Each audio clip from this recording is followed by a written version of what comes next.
ಸಮಸ್ತ ಕೇವಲಿಗಳಿಗೆ ಜಯವಾಗಲಿ. ಸಮಸ್ತ ಗುರುಗಳಿಗೆ ಜಯವಾಗಲಿ. ಒಂದು ಸುಲಭ ನಿಯಮದ ಕಥೆಯನ್ನು ಹೇಳುತ್ತೇನೆ, ಕೇಳ್ರಿ. ಒಂದು ಊರಿನಲ್ಲಿ ಒಂದು ಸಲ ಒಬ್ಬರು ಮಹಾರಾಜರದ್ದು ಚಾತುರ್ಮಾಸ ನಡೀತಾ ಇತ್ತು.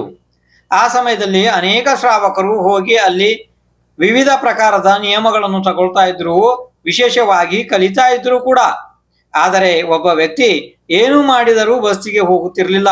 ಆದರೆ ಅವನ ಹೆಂಡತಿ ಬಹಳ ಧರ್ಮಾತ್ಮೆ. ಅವಳು ಯಾವಾಗಲೂ ಹೋಗಿ ಗುರುಗಳಿಂದ ಉಪದೇಶ ಮತ್ತೆ ನಿಯಮಗಳನ್ನು ತಗೊಂಡು ಬರ್ತಾ ಇದ್ಲು, ಪಾಲನೆಯನ್ನು ಕೂಡ ಮಾಡ್ತಾ ಇದ್ಲು. ಆ ನಿಯಮಗಳಿಗೆ ಇವನು ಯಾವಾಗಲೂ ಮನೇಲಿ ಗಂಡ ವಿರೋಧ ಮಾಡ್ತಾ ಇದ್ದ. ಚಾತುರ್ಮಾಸದ ಕೊನೆ ಬಂತು.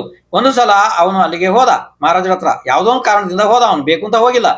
ಅವಾಗ ಎಲ್ಲರೂ ಕೊನೆಯದಾಗಿ ನಿಯಮ ತಗೊಳ್ತಾ ಇದ್ರು. ಕೆಲವರು ರಾತ್ರಿ ಭೋಜನ ತ್ಯಾಗ ಜೀವನ ಪರ್ಯಂತ ತಗೊಂಡ್ರು. ಕೆಲವರು ಅಷ್ಟಮಿ ಚತುರ್ದಶಿ ತಗೊಂಡ್ರು. ಅಷ್ಟಮಿ ಚತುರ್ದಶಿ ಕೆಲವರು ಉಪವಾಸ ತಗೊಂಡ್ರು. ಕಂದ ಮೂಲಗಳ ತ್ಯಾಗವನ್ನ ತಗೊಂಡ್ರು, ಎಲ್ಲ ತಗೊಂಡ್ರು. ಇವನು ಒಬ್ಬ ಮಾತ್ರ ಸುಮ್ಮನೆ ಕೂತಿದ್ದ. ಆವಾಗ ಮಹಾರಾಜರು ಅಂದ್ರು, ಎಲ್ಲರೂ ಏನಾರು ಒಂದೊಂದು ಸಣ್ಣ ನಿಯಮ ತಗೊಳ್ತಾರಪ್ಪ, ನೀನು ಏನಾರು ಒಂದು ಸಣ್ಣದಾರು ಒಂದು ನಿಯಮ ತಗ ಅಂತ. ಅವನು ಹೇಳ್ದ, ನಾನು ತಗೊಳ್ಳೋಲ್ರಿ, ನನಗೆ ಆಗಲ್ಲ, ನಾನು ಮಾಡಲ್ಲ ಅಂತಂದ. ಆವಾಗ ಮಹಾರಾಜರು ಕೇಳಿದ್ರು, ಏನಪ್ಪಾ ನೀನು ಯಾವಾಗಾರು ಕಲ್ಲು ಮಣ್ಣು ಮತ್ತೆ ಈ ಮಳೆಗಾಲದಲ್ಲಿ ಬೆಳೀತದಲ್ಲ ಪಾಚಿ, ಅದನ್ನು ತಿಂದಿದ್ಯಾ ಅಂತ ಕೇಳಿದ್ರು. ಇಲ್ವಲ್ಲ ಅಂತಂದ. ಹಾಗಿದ್ರೆ ನೀನು ಅದನ್ನ ತಿನ್ನುವುದಿಲ್ಲ ಅಂತ ಹೇಳಿ ನಿಯಮ ತಗೊಳ್ತೀಯಾ ಅಂತ ಕೇಳಿದ್ರು ಮಹಾರಾಜರು.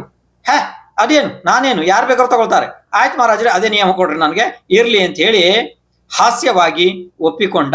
ಮಹಾರಾಜರಿಂದ ನಿಯಮ ತಗೊಂಡ. ನಾನು ಇನ್ನು ಮುಂದೆ ಕಲ್ಲು ಮಣ್ಣು ಮತ್ತು ಏನ್ ಹೇಳ್ರಿ, ಕಲ್ಲು ಮಣ್ಣು ಮತ್ತು ಹಾವಸೆ ಅಂತಾರಲ್ಲ ನೋಡ್ರಿ, ಅದನ್ನ ಮಳೆಗಾಲದಲ್ಲಿ ಬೆಳೀತದೆ ನೋಡ್ರಿ, ಅದನ್ನು ತಿನ್ನುವುದಿಲ್ಲ ಅಂತ ಹೇಳಿ ನಿಯಮ ತಗೊಂಡು ಮಹಾರಾಜರಿಗೆ ನಮಸ್ಕಾರ ಮಾಡಿ ನಗಾಡ್ಕೊಂಡು ಬಸ್ತಿಯಿಂದ ಹೊರಗೆ ಬಂದ. ಆಮೇಲೆ ಮನೆಗೆ ಹೋಗಿ ಹೆಂಡತಿಗೆ ಹೇಳ್ದ, ಅರೇ ನಿಮ್ಮ ಮಹಾರಾಜರು ಎಷ್ಟು ಬುದ್ಧಿವಂತರು, ನಾನು ಅವ್ರ ಕಡೆಯಿಂದ ಕಲ್ಲು ಮಣ್ಣು ಹಾವಸೆಯನ್ನ ತಿನ್ನೋದಿಲ್ಲ ಅಂತ ಹೇಳಿ ನಿಯಮ ತಗೊಂಡು ಬಂದಿದ್ದೀನಿ, ನನಗೆ ನಿಯಮ ಕೊಟ್ಟಿದ್ದಾರೆ, ಅಬ್ಬಬ್ಬಬ್ಬಬ್ಬ ಎಷ್ಟು ಬುದ್ಧಿವಂತರು ಅಂತ ಅಂದ. ಆದರೆ ಹೆಂಡತಿಗೆ ಧರ್ಮದ ಜ್ಞಾನ ಇತ್ತು. ಹೊರಗಡೆ ಬುದ್ಧಿವಂತಿಕೆ ಬೇರೆ, ಶಾಸ್ತ್ರದ ಬುದ್ಧಿವಂತಿಕೆ ಬೇರೆ. ಹೆಂಡತಿಗೆ ಜ್ಞಾನ ಇತ್ತು. ನೀವು ಏನ್ ನಿಯಮ ತಗೊಂಡ್ರಿ ಇನ್ನೊಂದ್ಸಲ ಹೇಳ್ರಿ.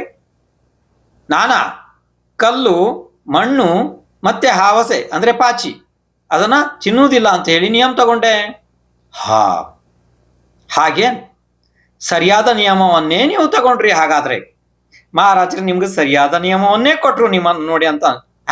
ಅದಕ್ಕೇನಾಯ್ತು ಅಂತ ಅಂದ ಅವನು.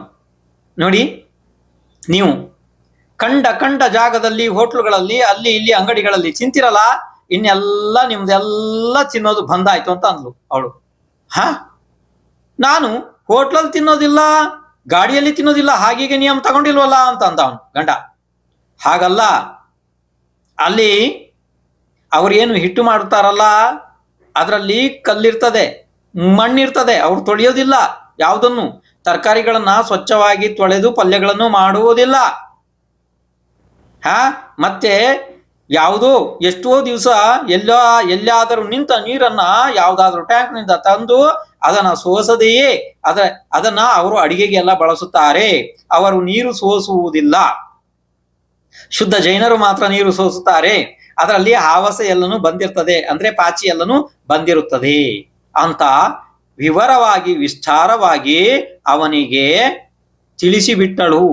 ನೋಡಿರಿ, ಬೇಕಾದ್ರೆ ರಾಗಿಯನ್ನು ನಾವು ನಮ್ಮ ಮನೆಗೆ ತಂದ್ರೆ ನಾವು ನಿಮ್ಮ ಮುಂದ್ಗಡೆನೆ ಅದನ್ನ ಸ್ವಚ್ಛ ಮಾಡಿ ತೊಳೆದು ಒಣಗಿಸಿ ಆಮೇಲೆ ಹಿಟ್ಟು ಹಾಕೊಂಡು ಬರ್ತೀವಿ.